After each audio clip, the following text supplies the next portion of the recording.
Karanlığı ışıtmaya, iyiliği yaşatmaya yürüyoruz ilelebet. Niyazımızdır şehadet. Vaadi var Yaradan'ın, zaferler inananların. Bize düşen azim gayret, bu yolun sonu selamet.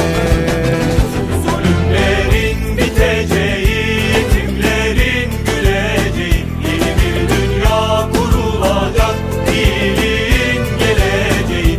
Zulümlerin biteceği, yetimlerin güleceği, yeni bir dünya kurulacak, iyiliğin geleceği.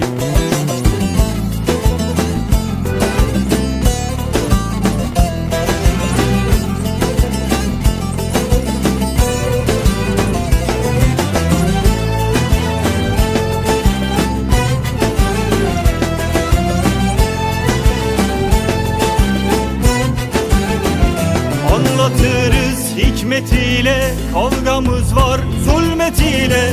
Eğilmeyiz, bükülmeyiz, iyi tanır bizi Akdeniz. Sakınmadan gözümüzü yüceltiriz, sözümüzü havalanır bileğimiz, iyiliğe yürüyeceğiz.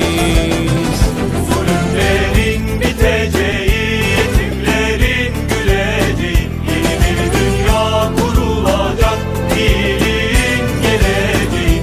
Zulümlerin biteceği, yetimlerin güleceği, yeni bir dünya kurulacak, iyiliğin geleceği. Zulümlerin biteceği, yetimlerin güleceği, yeni bir dünya kurulacak, iyiliğin geleceği.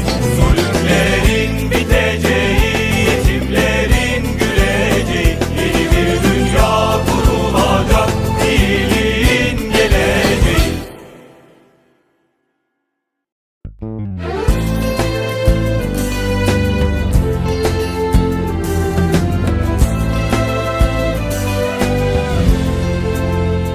Karanlığı ışıtmaya, iyiliği yaşatmaya yürüyoruz ilelebet. Niyazımızdır şehadet. Vaadi var Yaradan'ın, zaferler inananların. Bize düşen azim gayret, bu yolun sonu selamet.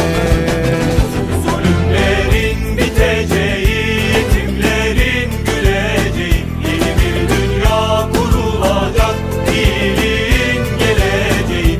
Zulümlerin biteceği, yetimlerin güleceği, yeni bir dünya kurulacak, iyiliğin geleceği.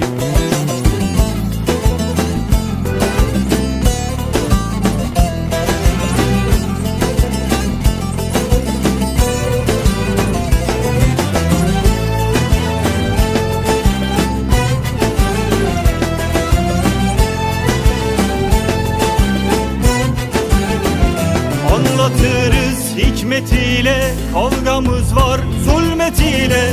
Eğilmeyiz, bükülmeyiz, iyi tanır bizi Akdeniz. Sakınmadan gözümüzü yüceltiriz, sözümüzü havalanır